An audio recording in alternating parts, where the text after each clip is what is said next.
Ça, c'est le local au-dessus duquel va être installé le panneau. C'est l'atelier d'une amie qui répare des instruments à vent. Le volume fait environ 40 mètres cubes. L'atelier est à peu près isolé, puisque de construction récente, sauf le mur du fond, c'est-à-dire ces deux parois-là qui sont en parpaing et qui donnent directement sur un garage de l'autre côté qui, lui, n'est absolument pas isolé, et cette porte dont les joints sont à revoir et surtout qui est équipée d'un simple vitrage, donc autant dire que on n'est pas dans une configuration idéale.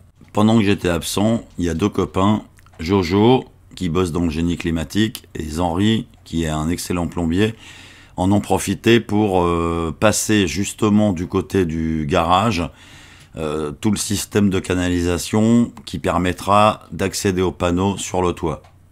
Sur la toiture, le panneau est fixé sur un support orientable conçu au départ pour de la climatisation.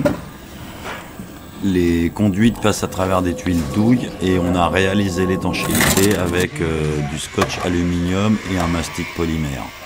Et on a ajouté deux collerettes pour dévier la pluie. On a ensuite isolé toutes les gaines avec de la laine de verre doublée aluminium, aussi bien à l'intérieur, côté garage, qu'à l'extérieur, côté panneau. Il y a encore un peu de boulot en haut, mais c'était dimanche soir et on était crevés. J'ai raccordé le boîtier de commande avec le ventilateur et on est allé boire une bière. Il a fallu attendre 4 jours avant que le soleil se montre. Les premières mesures étaient plutôt pas mal. En plein soleil, journée d'hiver, 5 degrés dehors, le panneau montait à 43-45 degrés. Par contre, au niveau ventilation dans l'atelier, c'est pas terrible. C'est-à-dire que même si le panneau contient de l'air très chaud, le ventilateur que j'ai choisi, Ultra Low Noise, a un débit très faible, inférieur à 40 mètres cubes par heure, et ne semble pas suffisant pour faire passer l'air du panneau dans la pièce. Donc, on va procéder en deux temps.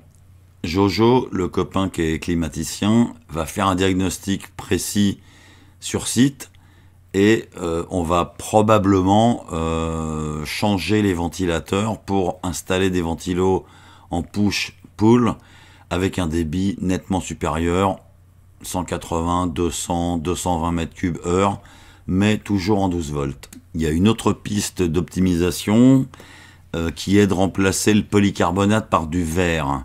Le facteur solaire du polycarbonate est de environ 0,45, 0,50. Celui du verre trempé est de 0,8. Ça veut dire qu'en remplaçant simplement le plastique par du verre, on va gagner énormément de puissance de watts d'énergie solaire captée par le corps noir. Donc, ça fera l'objet d'une mise à jour, d'un upgrade, probablement en début d'année.